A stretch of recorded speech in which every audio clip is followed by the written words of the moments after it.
Et justement, on va passer à une deuxième rubrique de cette émission, on va parler justement de l'écologie. Merci. Si vous ne le savez pas encore, l'école Frenchy Normandie, qui se trouve à Rouen, au cœur du quartier des Jardins des Plantes, donc, comme on a parlé au début d'émission, mais ce lieu est le poumon vert de la ville de Rouen. Et en tant qu'un établissement éducatif, c'est donc naturellement que nous agissons en faveur de l'écologie.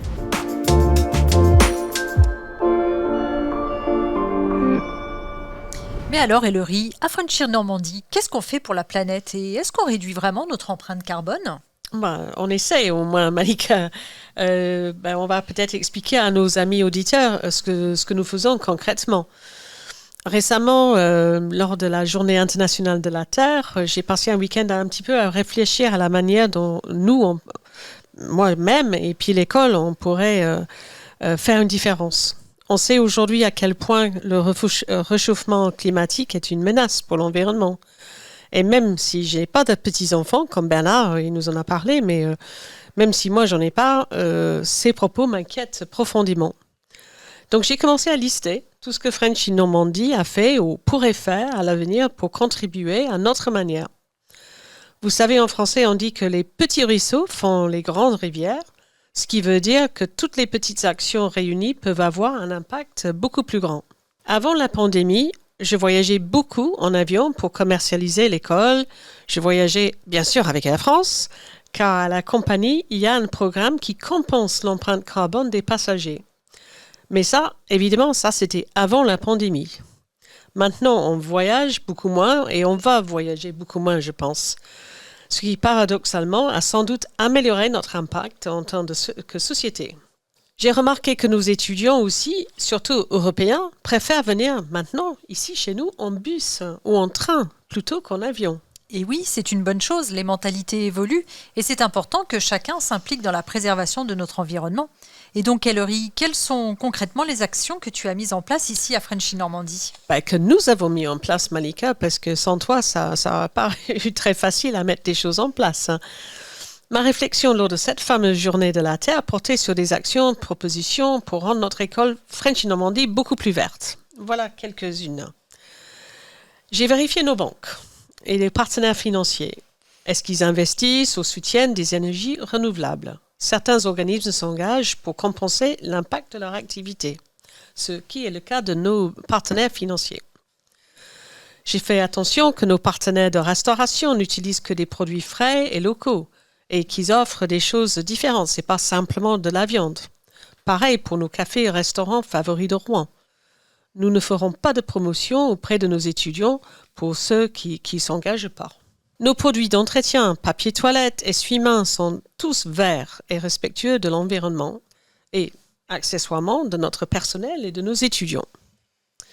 Nos appareils électriques, comme les machines à café, photocopieuses, imprimantes, sont branchés maintenant sur des programmateurs. Ils s'éteignent quand l'école est fermée, ce qui réduit notre consommation électrique de moitié. Une astuce très simple, j'ajoute une petite bouteille d'eau remplie de sable dans les réservoirs de toilettes. La chasse d'eau se remplit moins, on peut économiser jusqu'à 1325 litres d'eau par an. C'était l'astuce d'Ellery. Eh bien oui. Bien sûr, chez Frenchy Normandie, nous faisons déjà beaucoup. Par exemple, nous recyclons un maximum. Il y a des bacs de recyclage partout. Et pour ça, on travaille en partenariat avec la société Élise, dont la spécialité est de recycler les déchets de bureau. Ce qui est bien, c'est qu'en plus de participer activement à la protection de l'environnement, Élise crée également des emplois locaux, durables, pour des personnes en difficulté. C'est ce qu'on appelle une entreprise adaptée ou entreprise d'insertion. Engagée en faveur du développement durable, Élise a été élue la première entreprise de son secteur. Élise pratique une politique de recrutement solidaire et inclusive. Donc, en faisant du bien, nous, on recycle et en travaillant avec Élise, on fait du bien aussi. Élise travaille avec des organismes privés ou publics d'insertion professionnelle comme le Pôle emploi, les missions locales, etc. Et avec ses partenaires, ils ont développé un programme complet de formation et d'accompagnement pour enrichir les compétences de leurs salariés. On rappelle que privilégier le recyclage, c'est éviter l'incinération des déchets et ainsi réduire la pollution atmosphérique tout en préservant les ressources naturelles, ce qui prouve bien que le recyclage est important. Et oui, absolument. Prenons un exemple. La fabrication d'une tonne de papier recyclé, en comparaison avec la fabrication à partir de fibres vierges, permet d'économiser 23 mètres cubes d'eau. Je ne sais pas si vous pouvez imaginer 23 mètres cubes d'eau, mais 5000 kWh, 300 kg de CO2, et elle permet aussi d'épargner 17 arbres. Mais ce n'est pas tout. En insérant le papier usagé dans un système de recyclage, et plus à l'incinération et à la décharge, on multiplie par 10 le nombre d'emplois créés dans la filière traitement des papiers cartons. Tout ça pour dire que nous sommes très contents de participer à notre échelle et donc encourager nos étudiants à réfléchir et à recycler et vraiment de penser à l'importance des actions menées ici à l'école et j'espère chez eux aussi. D'ailleurs, en parlant d'actions, est-ce qu'il y a des actions destinées spécifiquement aux étudiants? Bien sûr. Par exemple, nos poubelles sont en réalité des bacs de recyclage transparents pour faciliter des bons gestes. Dans chaque niveau de notre curriculum, on retrouve des dossiers de travail consacrés aux problématiques écologiques et sociétales. Et pour en finir, peut-être un de mes actions préférées, le cendrier à voter. Je ne sais pas si vous l'avez remarqué, Bernard, à l'entrée de l'école, le cendrier à voter. J'ai remarqué. Parce que le mégot, c'est quelque chose vraiment néfaste pour l'eau et donc pour la planète. Il est évidemment interdit de fumer à Frenchy-Normandie, mais certains de nos étudiants, bien sûr, ils fument dehors. Afin de les encourager à laisser le sol autour de l'école propre, nous avons installé un petit jeu. Les cendriers se sont transformés en machines à voter. Les cendriers sont disponibles, chacun représente un avis contraire à l'autre.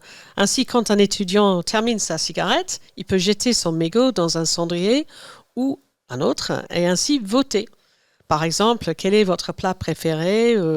Steak frites, couscous, poisson. Et on peut mettre le mégot dans la bouteille qui l'accompagne. Par exemple, Malika, t'es plutôt tarte aux pommes ou gâteau au chocolat? J'ai eu peur que vous me posiez la question, t'es plutôt tarte? Non, je suis plutôt tarte aux pommes. Oui, et heureusement tu ne fumes pas, donc tu n'as pas de mégot pour voter. Voilà.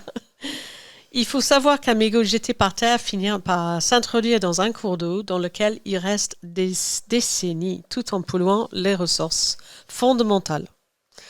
C'est derrière le combat de Zéro Mégot, une association que nous soutenons aussi et qui mène des actions fortes comme les 4 jeunes de cette association sont arrivés à Deauville à la nage dans la Seine. Vous avez vu ça? C'est presque aussi bien que Compostelle. Oui, tout à fait. Ils sont partis de Paris et puis ils sont arrivés dans l'estuaire en nageant dans la Seine. C'était au mois de juin. C'est beau de voir des générations qui s'engagent dans une si belle cause. Et c'est donc ce qu'on propose avec notre action anti-mégot. Et à très bientôt. Merci à tous. Merci à vous.